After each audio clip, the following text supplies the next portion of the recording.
सुप्रभात। आज मैं आप सबको एक कहानी सुनाने जा रही हूँ जिसका शीर्षक है दगड़ू के स्वप्न।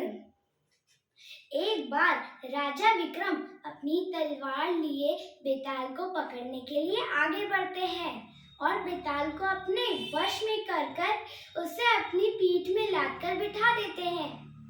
सफर लंबा होने के कारण बेताल राजा विक्रम को एक कहानी सुनाता है और हमेशा की तरह एक शर्त रखता है कि अगर तुमने इस कहानी के अंत में प्रश्न का उत्तर देने के लिए मुंह खोला तो मैं उड़ जाऊंगा।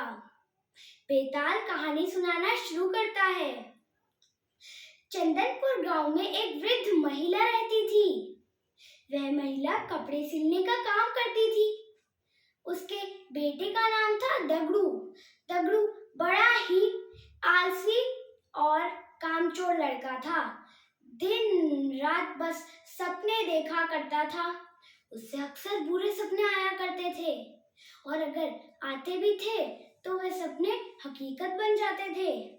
एक बार दगड़ू को सपना आता है कि कुछ लोग बारात को लूट रहे हैं और मारपीट भी कर रहे हैं और जिस लड़की की बारात का सपना दगड़ू देखता है वही लड़की अपनी शादी का लहंगा सिलवाने दगड़ू और उसकी माँ के पास आती है। तो दगड़ू फौरन यह बात उस लड़की को कहता है जिसे वह अनसुना कर देती है। शादी के बाद जब दूल्हा दुल्हन बारात के साथ जा रहे होते हैं तभी कुछ लोग आकर उस बारात को लूट लेते हैं और इस सब का इल्जाम दगड़ू पर ही लगता है। लोग दगड़ू की बहुत पिटाई करते हैं।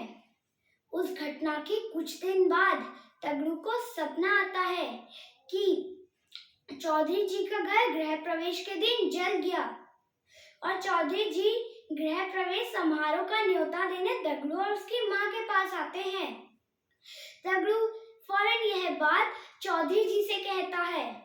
चौधरी जी उसे भला बुरा कहकर वहां से चले जाते हैं। गृह प्रवेश का दिन आता है और चौधरी जी का घर जल जाता है। सभी लोग दगड़ू को उस शहर से बाहर निकाल देते हैं। दगड़ू अब दूसरे राज्य में आ चुका है। उसे वहां पे रात के समय चौकीदारी करने का काम मिलता है।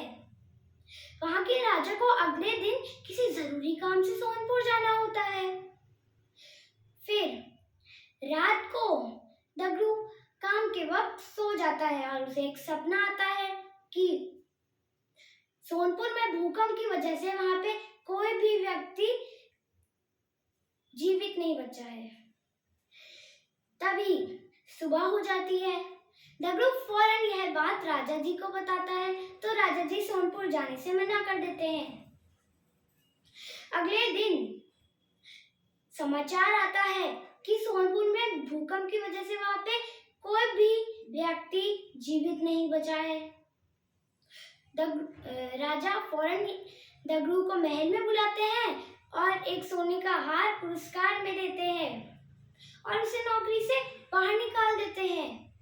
इतनी कहानी सुनाकर बेताल रुक जाता है और प्रश्न पूछता है कि राजा ने दगड़ू को पुरस्कार क्यों दिया और अगर पुरस्कार दिया तो फिर नौकरी से बाहर क्यों निकाला। तो मित्रों, क्या आप मुझे इसका उत्तर बता सकते हैं? चलिए मैं आपको बताती हूँ कि राजा विक्रम ने क्या उत्तर दिया। उन्होंने कहा कि राजा ने पुरस्कार इसीलिए दिया क्योंकि दगड़ू ने बुरा सपना देखकर राजा की जान बचाई है और उसे नौकरी से बाहर इसलिए निकाला क्योंकि दगड़ू काम के वक्त सो गया था।